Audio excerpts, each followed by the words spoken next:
자, 고린도전서, 이 고린도 지역은 도시죠, 도시. 신앙생활을 하기 굉장히 힘든 자리가 고린도. 무역상도 있고, 또 여신을 섬기는 그런 종교도 있고, 이 지역에서 신앙생활을 한다고 하는 것은 굉장히 힘든 일입니다. 그런데 정말 은혜 가운데 하나님의 백성들이 생겨납니다.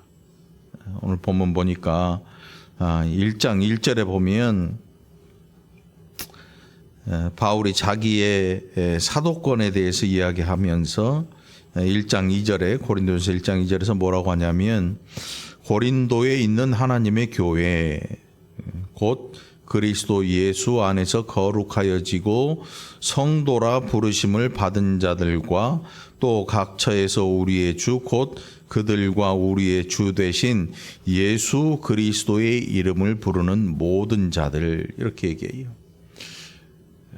이 월곶에 우리가 교회에 처음 이전을 했을 때 교회가 없었어요. 2개인가 옆에 하고 뭐 한 2-3개 있었죠. 지금 한 10몇 개가 있어요. 많대. 안 세봤는데. 자, 아마 고린도 교회의 분위기가 어땠을까? 고린도 교회 분위기가 그 예수 믿기 힘든 지역, 예수 믿기 힘든 환경, 그런 환경에서 하나님의 은혜로 성도들이 1명, 2명 생겨나고 교회가 세워지고 했던 그 일을 아마 바울이 잘 알고 있을 겁니다. 잘 알고 있어요. 그런데 시간이 얼마만큼 지나면서 그 고린도 교회에도 문제가 생기기 시작합니다. 여러분, 교회라고 하는 게 천사들이 있는 게 아니에요. 혹시 날개 달리신 분 계신가요? 없어. 어떤 분들은 착각을 해요. 야, 교회는 다 착해야지 사람들이 왜 안 착하고 그 모양이냐, 이렇게 얘기하는 분들이 있는데 오해하신 거예요. 제가 생각할 때는 죄인들이 모이는 곳이 교회예요. 기분 나빠하네. 기분 나빠요. 죄인이 아니면 교회에 올 필요가 없죠. 내가 죄인이라는 고백 없이는 교회의 문턱을 넘을 수가 없어요. 예수를 믿을 수가 없거든요. 그냥 액세서리처럼 교회라고 하는, 그래서 십자가 정도 걸고 다니는 그 정도의 그 정도 그냥 사회에서 뭔가 종교 하나쯤은 가지고 있어야 되지 않냐, 이런 생각 가지고는 예수를 믿을 수가 없는 거예요. 그러니까 교회 문턱을 넘어오려면 하나님 앞에서 내가 죄인입니다라는 고백이 없이는 이게 불가능한 거죠. 여러분, 죄인 맞죠? 아닌 것처럼 대답을 안 하네. 죄인 맞잖아요. 죄인은 죄인인데 이제 다른 죄인이에요. 지금 밖에서 열심히 죄를 짓고 있는 그런 죄인이 아니라 용서받은 죄인으로 하나님 앞에 나와서 이 죄의 가리우심을 받은 사람들이 바로 저와 여러분이라는 사실이에요. 죄인이라고 똑같이 부르지만 의미가 다르죠. 이제 용서받은 죄인으로 하나님 앞에 나와서 이제는 의인답게 살아야 되는 게 우리의 삶의 모습이 되는 겁니다. 자, 교회가 문제가 생겼어요. 고린도 교회에 어떤 문제가 생겼냐면 안에 막 갈라져요. 예를 들어 어느 교회 보면 목사파가 있습니다. 장로파도 있고요. 권사파도 있고요. 뭐 파들이 막 갈라져요, 실제로. 그런데 고린도 교회 안에 실제로 그런 문제가 생겼습니다. 그런데 이 교회 안에 생긴 파들은 어떤 파냐면 세례를 누구한테 받았느냐의 문제였습니다.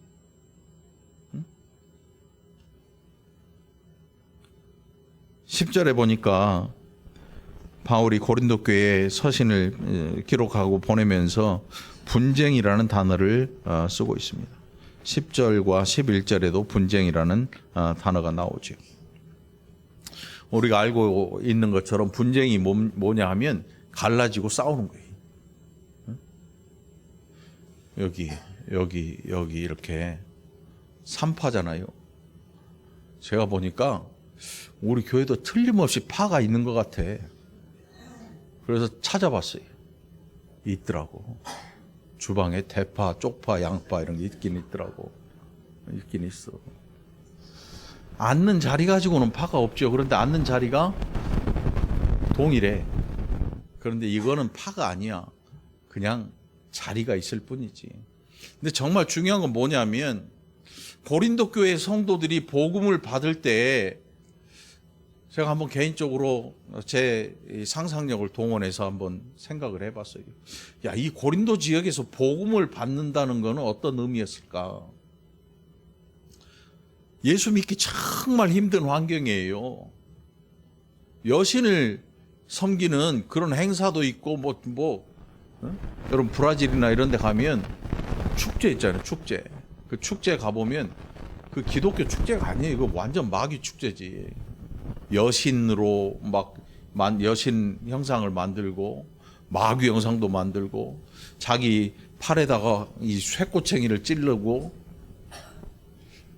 닭꼬치도 아닌데 꼬챙이로 자기 몸을 꿰가지고 피를 흘리고 그런 축제들을 해요. 실제로 부활절에도 그런 축제를 해요. 무시무시하죠. 고린도 지역이 딱 그 지역에 그런 모습을 가졌다고 보면 돼요. 여신을 섬기니까 여신을 섬기는 거 말고는 어리석은 자가 되는 거예요. 그런데 고린도 교회 성도들 가운데 성도들이 복음을 처음 받았을 때 어리석은 자가 되는 거예요. 사회에서 굉장히 어리석은 자가 되지요. 저도 여러분도 어리석은 자예요. 지금 우리끼리 모여 있으니까 그나마 정상으로 보이지 세상 사람들이 보기에는 여러분들은 정말 어리석은 자예요. 왜요? 야, 너 멀쩡히 이래가지고 교회에다 다 갖다 때려 바치냐? 제가 그랬죠. 교회는 싼 거라고. 절에 가면 돈통이 이렇게 커요. 입구도 이만큼 커. 왜? 다발을 넣어야 되니까. 근데 우리는 1,000원짜리도 잘 안 들어가게 해놨어. 값 차이가 난다고. 싸다고 교회가. 그럼에도 불구하고 세상의 이미지는 뭐냐? 야, 너 미쳤냐? 너 왜 11조 하냐? 10분의 1 갖고 10분의 1씩이나 떼어주고 어떻게 살려고 그래? 이렇게 나가죠. 그것뿐이에요. 감사헌금도 하지요. 성교헌금도 하지요. 건축헌금도 하지요. 이러니까 세상에서 어리석은 자 취급을 받아요. 우리끼리 모였을 땐 잘 몰라요. 그런데 세상 사람들이 우리가 헌금하는 걸 보면 그런 이야기를 해요. 고린도 교회 성도들이 아마도 그런 사람이 됐을 거예요. 사회적으로. 너 사지육신 멀쩡해가지고 너 왜 예수를 믿냐? 우리 봐라. 이 많은 사람들이 여신을 믿고 있는데 너 지금 아주 극소수의 일을 하고 있지 않냐? 여러분, 우리 마음속에 한 가지 이 편견이 있어요. 어떤 편견이냐면 많은 사람이 가는 길은 옳다라는 편견이에요. 이것도 편견이에요. 원래 편견은 조금 있는 이런 건데 많은 사람이 가는 길은 옳고 많은 사람의 주장은 옳다라는 생각을 늘 가지고 살아요. 그게 뭐냐면 민주주의의 함정이에요. 민주주의의 함정. 제가 지금 민주주의가 나쁘다 좋다 얘기하는 게 아니고 정치적인 체제는 민주주의라고 하는데 우리는 이 민주주의 안에 살면서 또 다른 정치 체제를 가지고 있어요. 그게 뭐냐면 하나님이 다스리시는 하나님의 나라를 가지고 살아야 돼요. 그러니까 삶의 모습이 다를 수밖에 없는 거죠. 밖에 있는 사람들이 보기에 완전히 다른 삶의 모습을 가지고 살아가는 거예요. 만일 이게 없으면 우리는 신앙생활을 잘못하고 있는 거예요. 오늘 이 고린도 교회 성도들에게 문제가 생겼습니다. 사실 사람이 모이는 곳에는 모두 문제가 생깁니다. 죄인이기 때문에. 또 각자의 필요에 따라서 뭔가를 하기 때문에 다 그거를 고집하고 자기의 것을 고집하고 하다못해 3명 모이는데 생각이 3개로 갈려. 진짜로 우리 동기 목사님들 만나면 다 즐겁게 만나지요. 그런데 나중에 이야기를 해보면 5명이 5개의 생각을 가지고 살아요. 거기다 더 살벌한 건 뭔지 아세요? 사모님들도 다 달라. 목사님하고 다르더라고. 같은 게 아니고. 응? 목사님은 자기가 좋은 남편이라고 생각하는데 사모님은 아닌가 봐. 그런 경우도 있더라고. 물론 우리 집사람도 예외는 아니지. 생각이 다 달라. 그러니 사람들이 모이는 이것은 문제가 안 생길 수가 없어요. 그런데 이 문제를 어떻게 다 끌어안고 감싸고 갈 것인가? 그리고 특별히 교회가, 여러분 우리가 세상을 살면서 어떤 일을 하냐면 교회가 문제가 생기면 에이라 모르겠다 나가버려요. 왜 나가냐면 실망을 한 거야. 야, 나는 교회 사람들이 그럴 줄 몰랐네, 이렇게 실망을 해. 그리고 뛰쳐나가버려요. 그렇게 뛰쳐나가면 영원히 다른 교회도 못 가. 왜? 다른 교회나 우리 교회나 똑같거든. 여기나 거기나 똑같거든. 절대로 다르지 않거든. 감춰져 있고 덮어져 있고 보이지 않을 뿐이지, 인생들이 모이는 모든 자리에는 고린도 교회와 같은 문제들이 다 벌어지게 돼 있어요. 다 벌어지게 돼 있어. 여러분 우리가 세상을 살면 누군가 더 좋아하는 사람이 있고 덜 좋아하는 사람이 있고 또 어떤 때는 싫어하는 사람도 생겨요. 세상 말로 있잖아요. 주는 거 없이 믿고 준 거 없이 좋다. 받은 것 없이 싫고 내가 준 것도 없는데 너무 좋아. 받은 것도 없는데 너무 좋고. 아무튼 싫고 좋고의 관계를 다 따지고 살아요. 세상 속에서. 그래서 파가 생겨요. 그래서 사람들이 어찌하든지 뭔가 이유를 만들어서 그런 부류들을 만들어 가요. 그래서 그것이 세력이 되고 그것이 때로는 다른 사람들을 힘들게 하는 일이 되기도 해요. 그런데 그것을 성경을 보면 좋다고 안 해요. 나쁜 일이 나쁜 일. 악한 일이죠. 오늘 바울이 10절에서 뭐라고 하냐면 너희 가운데 분쟁이 없이 같은 마음과 같은 뜻으로 온전히 합해라. 분쟁이 없으면 이런 말 할 필요가 없지요. 그런데 분쟁이 생겼단 말이에요. 신앙생활하면 여러분 처음 사랑이 얼마나 기쁩니까? 예수를 처음 믿은 그때에 내게 주신 은혜, 예수 이름만 들어도 눈물이 철철 나고 십자가만 봐도 눈물이 펑펑 나더니 어느샌가 10년, 20년, 30년 되다 보니까 이게 인이 박혀가지고 이제는 다른 사람들을 가르치는 사람이 되려고 해요. 이게 무서운 거예요, 여러분. 우리가 어느샌가 내 자신을 스스로 돌보는 자가 아니고 내가 완성되었으니까 이제는 내가 가르치는 자가 되겠다라는 마음을 가질 때 무서운 사람으로 바뀌는 거예요. 바울이 뭐라고 하냐면 너희는 선생이 되지 마라. 이렇게 얘기해요. 너희는 가르치려고 하지 말고 가르치는 자가 되지 말고 끝까지 배우는 자가 되라. 누구에게? 예수 그리스도를 배우는 자가 되라. 우리는 끊임없이 가르치려 듭니다. 목회자는 더 하지요. 그래서 목사님들 모이면 힘들어요. 목사님들 앞에서 설교하는 것도 힘들고요. 얼마나 힘든지 몰라요. 왜 힘들어요? 다 가르치는 자잖아요. 그 가르치는 자들 앞에서 설교하는 것 그 자체가 힘든 거지요. 그러니 멀쩡했던 목사님들이 더듬어요. 하고 싶은 말도 꾹 참고 못해요. 왜? 잘못 말했다가 큰일 나거든. 우리도 마찬가지예요. 우리 자신 스스로가 이제는 내가 완성되었고 내가 가르치는 그런 자가 되었다고 생각하는 순간 무섭게 변하는 거예요.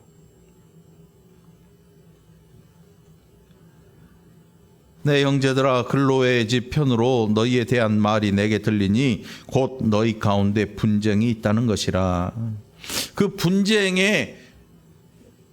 분쟁을 하면서 나누어지는 그 핑계가 뭐였냐면, 나는 바울에게 세례를 받았다. 나는 베드로에게 받았고, 나는 게바에게 받았고, 베드로에게 받았고, 아볼로에게 받았고, 나는 그리스도에게 속한 자다. 이런 얘기를 합니다. 분쟁을 하는데 뭔가 나뉘어지는 그 소속을 만드는 그 이유가 세례를 누구한테 받았느냐. 세례를 누구한테 받았느냐. 그 오늘 본문에 나오는 바울, 아볼로, 게바, 베드로죠. 그리스도에게 속한 자라. 이렇게 각자 자기가 세례 받았던 사도의 이름을 들먹이면서, 야, 나는 여기에 속한 자다. 나는 이 사람에게 세례를 받아서 나는 더 은혜를 더 크게 받은 자다. 이렇게 얘기를 해요. 거기에 대해서 바울이 뭐라고 하냐면, 왜 예수께서 나누어졌느냐, 너희들로 말미암아. 그리스도는 한 분이신데 왜 그리스도께서 나누어졌느냐. 이거 참 기가 막힐 일이지요. 왜 그리스도께서 쪼개졌느냐 이거예요. 바울과 그리스도와 게바와 아볼로로 다 쪼개지고 나뉘어졌느냐. 그리스도께서 십자가를 지신 것은 한 가지 일인데 왜 너희는 그것을 나누고 쪼개느냐. 왜 나누고 쪼개느냐 이거죠. 여러분, 이게 별일 아닌 것 같은데 복음을 더디게 하고 복음 전파를 더디게 하고 수많은 생명들이 실족하고 교회가 부흥하지 못하는 아주 무서운 원인이에요. 이게 굉장히 심각한 일이거든요. 고린도 교회에 그런 문제가 있었어요. 고린도 교회.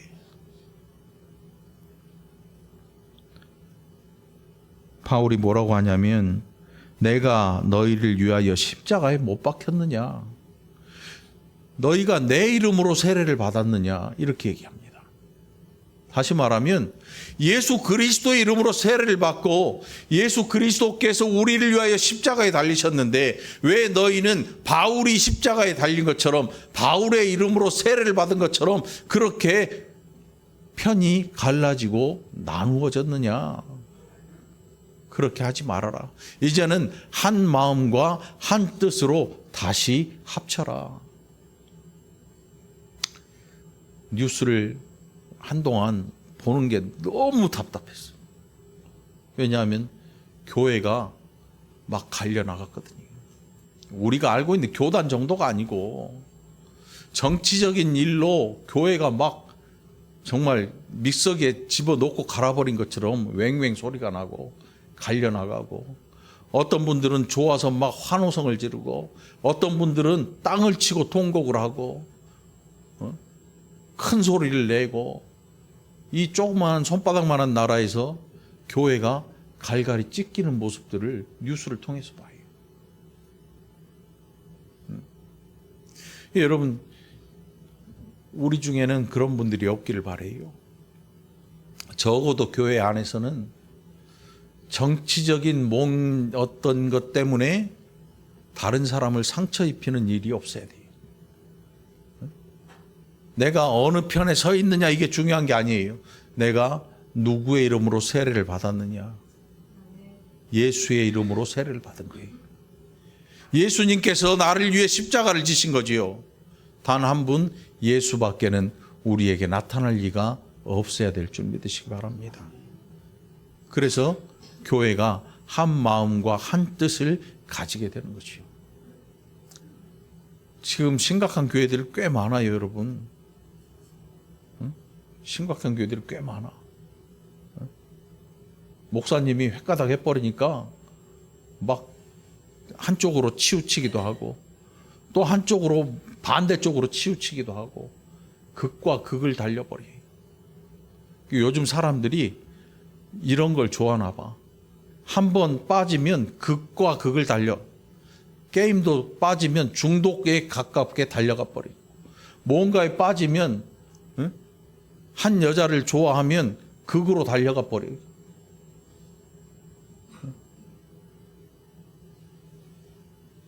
우리 자라날 때 여러분들 이별 노래 아시잖아요. 이별. 뭐가 있나 이별 노래. 아무튼 이별 노래를 들으면 엄청 슬프잖아. 근데 언제 슬프냐면 이별한 사람이 들으면 슬퍼. 이별 안 한 사람한테는 그 노래가 그래도 즐겁게 들려. 이별한 사람한테는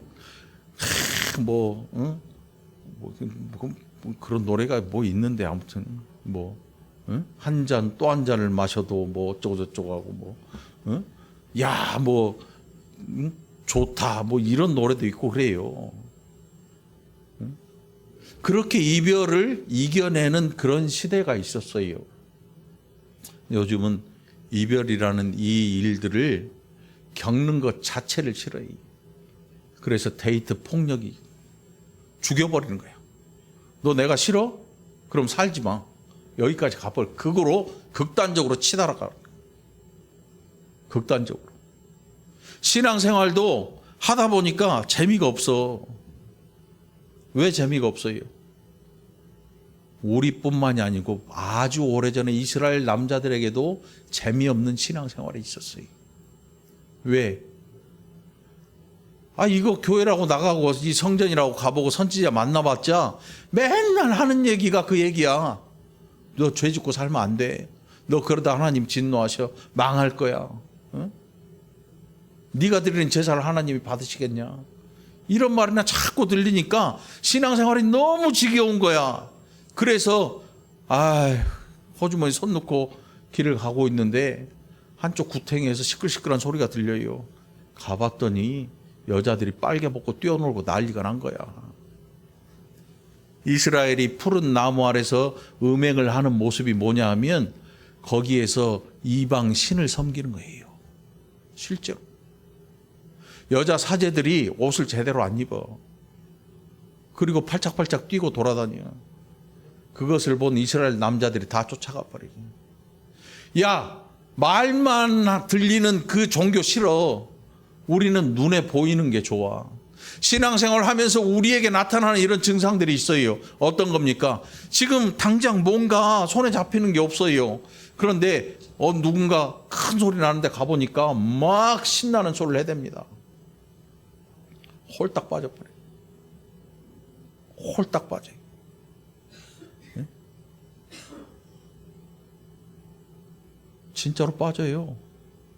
그래서 말씀이 중요한 이유가 여기 있습니다라고 아무리 외치고 외쳐도 자기가 내가 뭔가를 해야 되는 종교를 찾지 않으면 사람들이 견뎌내지를 못해요. 내가 뭔가를 해야 되는 종교. 내가 팍 하고. 근데 TV에 잠깐 나오는 거 보니까 통일교 그 청년들이 무릎을 꿇고 막 두 손 들고 기도를 하는 그런 장면이 보이더라고요. 저는 통일교는 그런 거 없는 줄 알았어요. 그런데 있더라고. 누구를 위해서? 참 엄마도 그렇지. 참 엄마를 위해서 막 기도하고 그 엄마한테 기도하고 막 무릎 꿇고 딱 그 통일교 글자만 지우면 교회랑 똑같은 거야. 하고 있는 게 무릎 꿇고 막 두 손 올리고 소리 지르고 막 주야 했던 그런 기도들 있잖아요. 교회랑 똑같은 거야. 그래서 우리에게 중요한 건 뭐냐면 내가 얼만큼 기도를 했느냐, 내가 얼만큼 헌신을 했느냐, 내가 뭔가를 얼만큼 했느냐, 이게 중요한 게 아니거든. 이스라엘 남자들에게 그게 중요한 게 아니고 정신을 바짝 차리고 선지자의 음성을 듣고 삶을 고쳐야 되는데 그게 싫은 거지. 삶을 고치는 것보다 더 좋은 일이 있어. 그게 뭐냐면 내가 가서 뭔가를 해버리면 내가 여태껏 살아왔던 모든 것이 고쳐진다고 생각을 해버려요. 보상을 해주겠다는 거지. 보상을.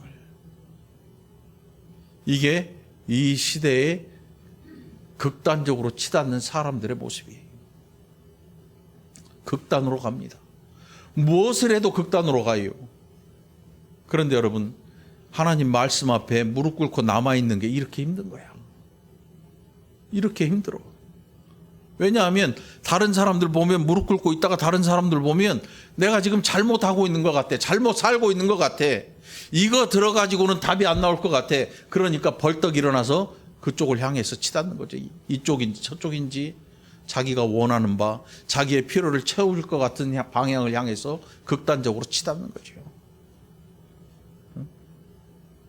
좌로나 우로나 치우치지 않기를 바랍니다. 그게 우리의 모습이 돼야 돼요. 그래 바울이 분쟁하지 말아라. 같은 마음과 같은 뜻으로 온전히 합해라.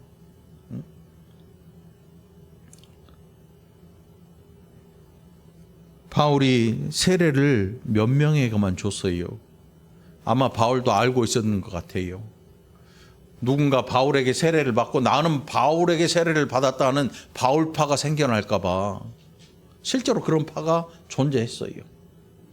그런데 바울이 말해요. 내가 십자가에 못 박혔느냐? 너희가 내 이름으로 세례를 받았느냐? 아니라는 거지요. 나는 예수 그리스도 외에 전하지 않기로 작정했다. 이게 바울의 신앙이었거든요. 바울이 사역하는 내용이었고. 그럼 우리는 뭐냐? 우리는 어떤 일을 해야 되느냐? 여러분, 이 안에 갈라지는 분쟁이 없기를 바랍니다. 갈라지지 마시기 바랍니다.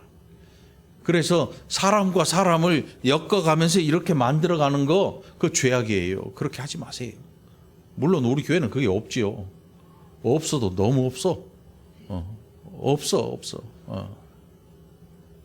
없어. 그러면 우리는 어떤 일을 해야 되느냐? 결국 바울이 우리에게 하고자 하는 이야기가 뭡니까? 분쟁하지 말고 한 마음과 한 뜻으로 합해라. 사실 생각들은 다 있습니다. 왜 생각이 없겠어요? 멍멍이도 지 생각이 있는데, 멍멍이한테도 과자 2가지 주면 뭐 먹을래? 그럼 지가 알아서 골라 먹잖아요. 사람은 더하면 더했지요. 우리가 생각은 다 있어요. 그럼에도 불구하고 우리는 어떤 일을 해야 하냐면 한 마음과 한 뜻으로 합해져야 되는 거예요. 우리의 생각도 중요합니다. 그러나 그보다 더 중요한 건 하나님의 생각인 거죠. 하나님의 생각이에요. 우리는 이런 생각이 있는데 어느 생각이 맞는지 많은 편을 택하자. 그렇지 않아요. 하나님의 생각은 사람이 몇 명이 지원을 하느냐, 몇 명이 그 생각을, 말씀을 중요시 여기느냐, 이거하고 별개예요. 아무리 많은 숫자가 옳다고 해도 하나님이 아니다라고 하면 아닌 거예요. 여기는 이 목사가 아니다라고 주장하는 게 아니에요. 여러분 잘 들으세요. 그러니 우리 스스로가 성경을 보고 판단할 수 있는 지각력을 가지는 게 얼마나 중요한지 몰라요. 신천지에 빠지고 통일교에 빠지고 온갖 이단에 빠져나가는 넘어지는 사람들의 특징이 뭐냐 하면 스스로 성경을 보고 그것을 판단할 수 있는 지각력을 스스로 포기해버려요. 저는 제일 부담되는 분이 누구냐면, 제일 부담되고 제일 힘든 분들, 자기의 생각이 없어. 물론 자기의 생각, 그 성경을 잘못 해석하면 큰일 나지요. 그런데 하나님께서 주시는, 성령을 통해서 주시는 생각들은 그렇지 않아요.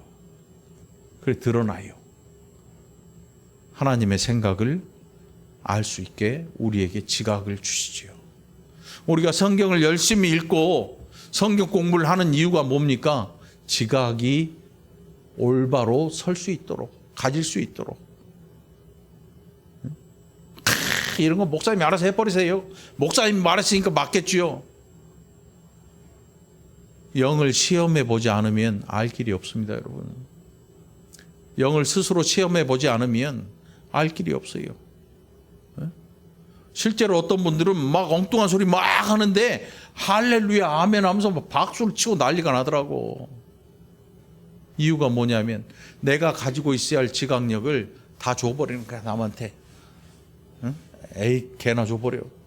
남한테 다 줘버리는 거야. 자기 것이 아무런 필요가 없다는 것처럼 그렇게 자기 자신을 함부로 포기해버리더라고. 사람 많은 거 좋기도 하겠네. 그런데 좋은 게 아니야. 사람이 많아도 지각력을 가진 사람들이 많을 때 그 교회는 건강한 교회가 됩니다. 그렇지 않을 때 병 들어가요. 병 들어가요.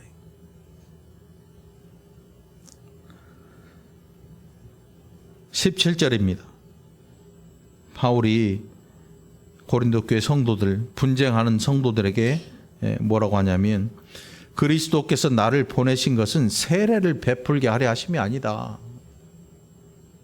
세례는 중요한 일입니다.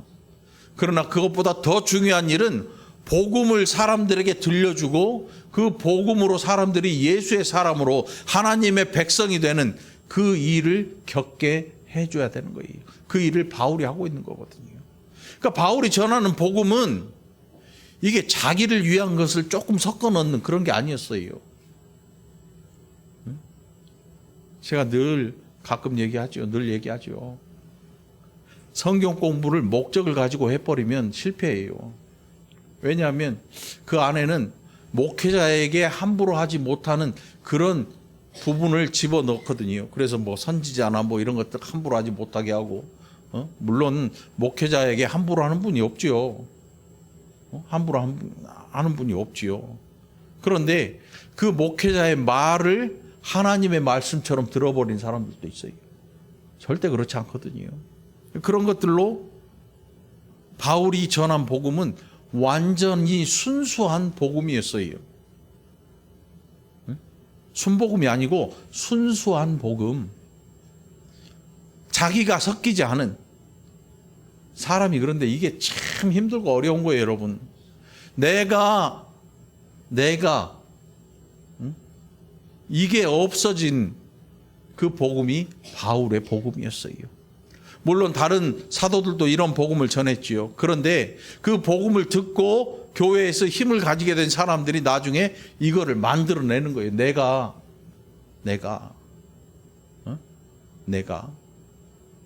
내가가 살아있는 한 교회는 끊임없이 갈라져요. 내가를 뭘로 바꿔야겠어요? 우리 모두가로 바꿔야 돼요. 우리 모두가. 이 굉장히 중요한 일이거든요. 우리 모두가. 그게 바울이 뭐라고 했냐면 한 마음과 한 뜻으로 합해라. 우리 모두가 하나가 되는 거죠. 예수 안에서. 예수의 은혜로.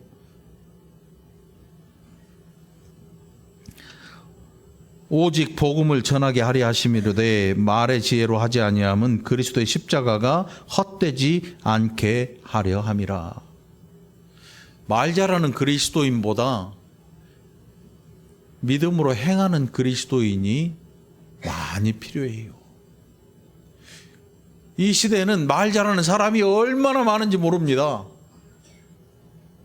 설교 못하는 목사가 없어요. 저 빼고는. 진짜로. 설교 못하는 목사가 어디 있어요? 저 빼고는 없어요. 응? 저 빼고는 설교 다 잘해요. 중요한 것은 뭐냐면 말을 잘하는 것보다 믿음을 가지고 행하는 사람이 중요한 거예요. 그 일을 여러분 자신이 하기 바랍니다. 여러분 자신이 믿음을 가지고 행하는 자들이 되시기 바랍니다. 말의 지혜로 하는 일은 그리스도의 십자가를 헛되게 하는 일이. 예수 그리스도께서 십자가에 실제로 달리셨습니다. 그런데 말로 하는 사람들은 마치 예수 그리스도께서 말로 십자가에 달린 것처럼 십자가를 헛되게 하는 거죠. 그리스도의 십자가가 있는데 그거보다 더 중요한 것이 이제 내가 할 말이야. 지금부터 내 말을 잘 들어. 이렇게 나가는 거예요, 여러분. 말의 지혜로 하는 게 이런 일들이에요. 결국 그런 일들을 통해서 어떤 일을 합니까? 분쟁을 일으키는 거지요. 내 사람들을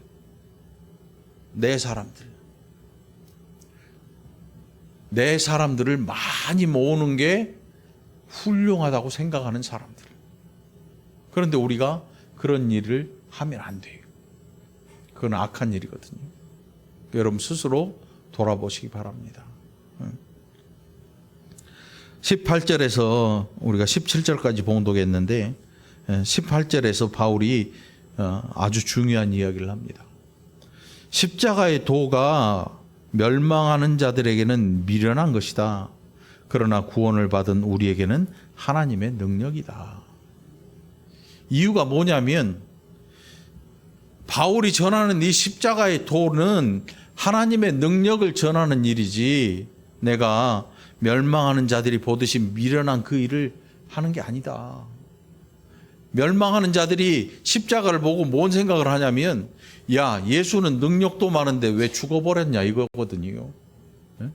그 헬라인에게 십자가는 아주 미련하고 야만적인 것이었어요. 그 당시 헬라 문명, 그 시대를 다 이끌어가는 문명, 누가 봐도 최고의 문명의 사람들이 보기에 십자가는 아주 야만적인 거였어요. 미련한 일이고.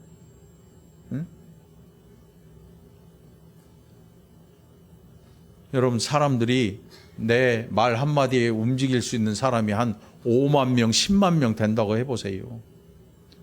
근데 예수님은 그보다 더 많았어요. 사람들이 구름대처럼 몰려왔어요. 그래서 그들을 다 먹이시기도 했고 한 번도 아니고 두 번씩이나 이 호수 위를 맨발로 걸으시기도 했어요. 그 장면을 제자들이 목도했고 그것을 수많은 사람들이 봤어요. 자, 이 정도 되면 사람이 어떤 일 하겠어요? 하다못해 국회의원도 동네 와서 인사를 하고 자기 한 표 찍어달라고 난리를 피는 세상에 예수님 한 분인데 그 예수님에게 수만 명의 수십만 명의 사람이 와글와글 몰려들고 이런 일을 하면, 이런 일이 생겨나면 사람이 어떤 생각 갖겠어요? 절대 십자가에 못 박혀 안 죽어요. 절대 그냥 안 죽지. 죽는 거는 둘째치고 가난하게 살지도 않아. 자기가 이끌고자 했던 그 목적을 상실해버려도 아무렇지도 않게 그 많은 사람들을 끌고 자기가 이제 원하는 것들을, 어떤 것들을 위해서, 주변이 필요한 것들을 위해서 그 사람들을 끌어가기 시작하는데 그 일을 누가 했냐면 사울이 했거든요. 사울을 하나님께서 이스라엘 왕으로 세우셨을 때 사울이 왕이 돼가지고 주변 나라가 쳐들어왔어요. 블레셋이 쳐들어와가지고 진을 치고 있는 거야. 그 주변에 보니까 이스라엘 군사가 흩어지기 시작합니다. 그때는 체계가 잘 안 잡히던 그 나라였으니까 자기 군사들이 막 떠나가 무기 버리고 무기도 변변치 않아. 그랬더니 사울이 갑자기 야 잠깐만 기다려봐. 양 잡아와. 이렇게 갖고 와. 자기가 제사장이 해야 될 제사를 자기 손으로 드려요. 나중에 사무엘에게 뭐라고 하냐면 내가 하나님 말씀을 버리고 사람 뜻을 따르게 된 것은, 사람 말을 듣게 된 것은 내 왕권을 지키기 위해서다. 이거 왕권 누가 뺏어갈까 봐 나는 두렵다. 자리가 두려운 거야. 왜? 자기도 알지. 자기가 아무것도 없는데 왕 됐잖아요. 그래서 아무것도 없는데 왕이 되었으니까 그게 불안한 거야. 그게 불안해. 그래서 엉뚱하게 사람들의 마음을 얻으려고 사람이 보기에 좋은 일들을 막 하는 거지. 그런데 실상은 아니잖아요. 하나님이 세우시면 사람이 끌어 못 내려요. 하나님이 세우면 사람이 끌어내릴 수가 없어. 그러니까 여러분들 하나님이 높이시는 그 자리를 사모하시기 바랍니다. 그 자리는 사람이 끌어내릴 수가 없어요. 하나님이 우리를 저 하나님 백성으로 삼으셨습니다. 그리고 하나님 나라를 우리에게 주셨습니다. 하나님 나라의 은혜를 날마다 우리에게 베풀어 주십니다. 구원의 은혜를 베푸실 뿐만 아니라 하나님의 은혜에 감사하도록 우리를 이끌어 가십니다. 사람이 뺏을 수가 없어요. 사람이 안 보이는 걸 어떻게 뺏어갑니까? 보이는 것 외에는 사람이 뺏어갈 수 있는 게 없어요. 응? 집에 금붙이 막 보물 놔두면 사람들이 반드시 사는 게 뭐예요? 못 들고 가는 금고 사잖아. 이따만한 거. 그래도 그 안에 다 중요한 거 넣어놓고 금고를 철썩 잠고. 근데 어디 보니까 금고를 들고 가버렸네. 와, 눈에 보이는 것, 손에 잡히는 것은 사람이 훔쳐가지 못할 게 없습니다. 강도가 뚫지 못하는 것, 그게 뭐냐면 하나님 나라에 우리의 모든 것을 가져다 놓는 겁니다. 이거는 돈이 아니에요. 오해하시면 안 돼요. 뭐 헌금, 여기서 헌금하면 하늘에 쌓인다. 아니, 그거 말고, 그런 거 말고 여러분들의 믿음이, 여러분이 하나님을 믿고 그 믿음으로 행한 그 믿음, 그것이 저 하나님 나라에 있어요. 세상이 뺏질 못합니다. 칼든 자가 아무리 쫓아와서 뺏어갈래도 손에 잡혀야지 뭘 뺏어가지. 가난하든 부요하든 그게 중요한 게 아니에요. 여러분들 오늘 믿음으로 부요한 자 되시기 바랍니다. 그래서 승리하시기 바랍니다. 2025년 이제 한 두어 주 남았나요? 이 남은 이 기간 동안에 하나님의 은혜 감사할 줄 알고 또 주실 은혜 기대하고 또 하나님 앞에 기도하는 저와 여러분 되기를 간절히 축원합니다. 기도합시다. 하나님 아버지 감사합니다. 우리가 얼마나 부족하고 얼마나 못났는지, 때로는 그것을 가리기 위해서 얼마나 엉뚱한 짓을 하는지 우리 하나님 우리를 불쌍히 여기시고 이제 하나님 귀하신 은혜로 우리를 들으셨사오니 하나님 은혜로 살아가는 복된 자들 되게 해 주옵소서. 감사드리옵고 예수님 이름으로 간절히 기도합나이다. 아멘.